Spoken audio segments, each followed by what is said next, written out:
relying on the ark. And when the ark came, the ark came, they thought it was going to get them through. And the Bible declares now, I'm ready to go, son, that when they brought the ark, the Philistines came and beat them again.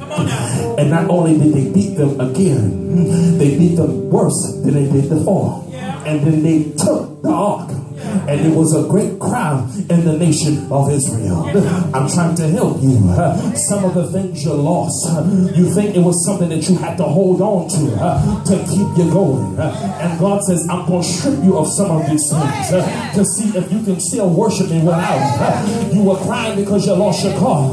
God said, I gave you the car. Now what? You were crying because you lost the house. And God is telling you, I gave you the house. You were crying because you lost your job. And God is telling you, I gave you that job. The question is now that you lost all of this stuff, what are you going to do in order to get it back?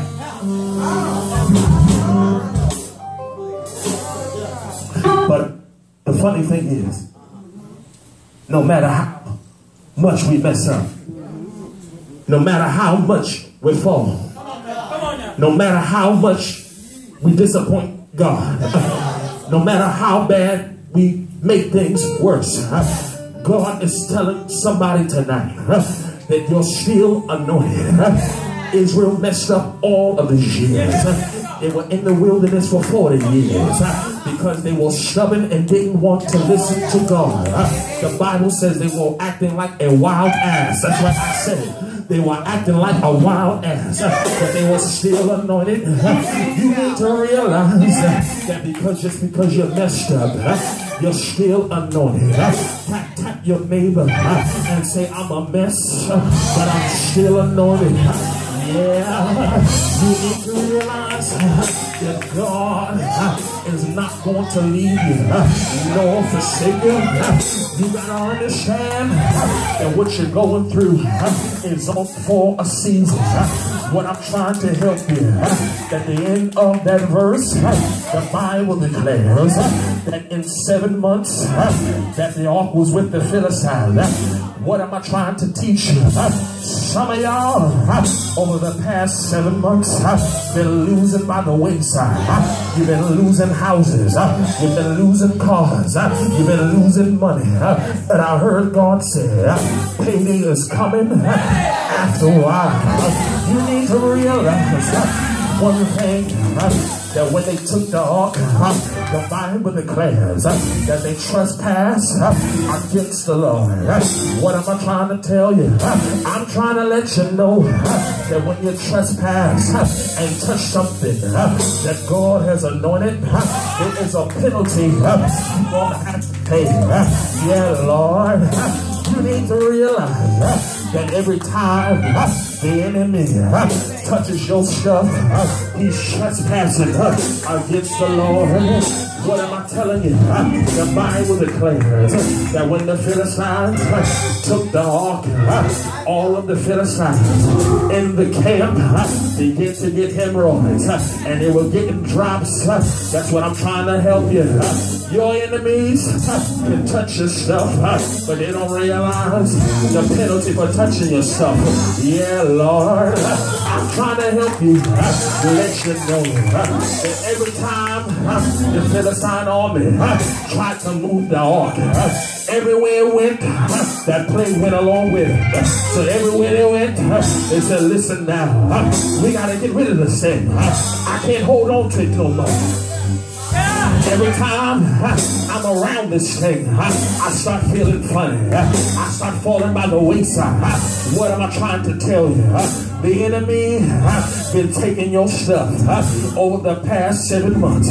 But now he's falling by the wayside. And now he's going to have to give it back. Yeah, Lord. I said you're getting it back plus interest. What do I mean? The Bible declares that the Philistines, they called all the worshipers and called all the diviners and said, Lord, we don't know what to do with this thing. We need to get rid of it. And the diviners told her, Go ahead and send it back, but don't send it back empty-handed. I'm trying to help some of y'all. The stuff you're getting back, I promise you, it won't come back empty-handed. That car you had, you're getting a new one. That house you had, you're getting a bigger one. I know what the doctor said. They said you wasn't going to make it, but I promise you that the next time that you go back to the doctor, they're going to give you a new report plus interest. The doctor said 6 months. When you go back, they're going to say, we don't know what happened. You got 10 years now. I don't know what happened. We don't see it no more. Yeah, Lord. Now here we go. I give you another verse. When I told you about the Midianites, I said the Midianites in the book of Judges, they were fighting the children of Israel and already had beaten Gideon and his army. What am I trying to tell you? Gideon was in the same place trying to figure out why every time I'm in a battle I can't get out of it squeaky clean. It don't work that way. You need to realize that when God give you something, you ain't gonna have to hold on to what He gave you. You gotta understand, you'll have enemies trying to take what God gave you, but you gotta hold on. Hold on to your anointing. Hold on to your presence. Yeah, Lord. Now the Bible declares that when they were there sitting next to the Midianites, the Bible declares that the word of the Lord came to Gideon. He says, guess what, son? Now is your time. When you go this time, you're going to beat them all. The funny thing is, this time, Gideon only had 300 men in his army, down from 32,000. What am I trying to tell you? That this time, when you go back to go and get your stuff, it's going to be easier than when you went back the first time. Yeah, Lord. God's trying to tell you, going to give you enough to make it through. Yes, Lord. Watch this. The Bible declared when he went down to the army, the word of the Lord came again, and he said unto him, hey, if you're scared, go a little closer to hear what your enemy's been saying about you. What am I trying to tell you? Folk don't know how blessed you are. So what they'll do is they'll sit in the back and talk about you. And God is saying, let them keep talking. Let them keep hating. Let them keep running their mouths. Because I'm about to give you the victory. Yeah, Lord. I done been in this thing far too long. Sitting around waiting for my comeback. But I'm here to let you know, God, yeah, Lord, I feel that. God is going to give you less, and you're going to be able to do more. Have I got a witness here? Yeah, Lord. I'm about to take my seat. But look at somebody and say, neighbor, I'm getting it back. Plus interest. Yeah, Lord. Yes. Getting it back. Yes. Everything I lost, I'm getting it back. Yes, I'm getting it back. Yes, everything I lost, I'm getting it back. Easier than before, I'm getting it back. New house, new car, new job. Yeah, yeah, yeah, yeah.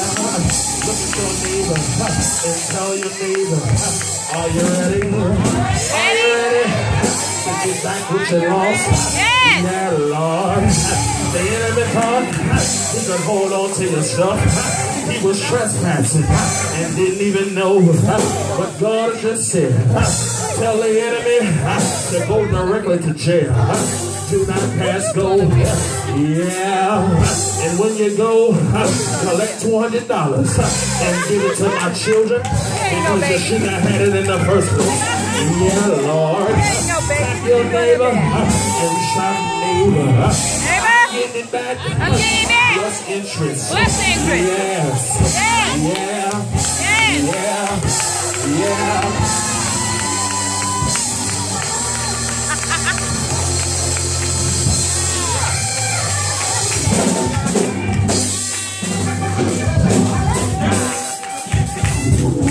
just now. Sorry.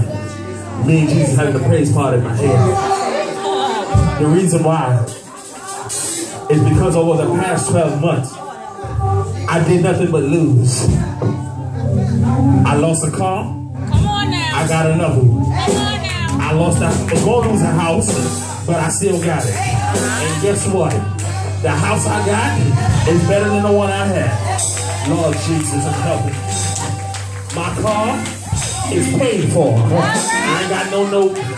Nobody coming to get my car. What am I trying to tell you? Don't worry about what you lost. God is going to give it back to you. Yes, Lord. But the question is, why you don't have it? Can you still praise me? Yeah. I'm going to wait until I see if I got some real praises. Yeah. If you're lost, I feel pain. I dare to get on your feet. Yeah. Clap your hands and tell me, yeah. Yeah. Yeah. Yeah. Yeah. Yeah.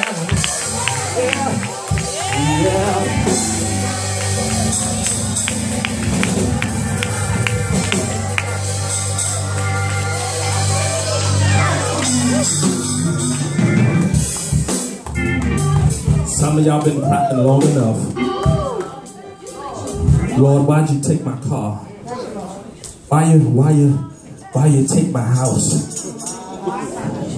And God says, I took it because you made a decision and didn't consult me first.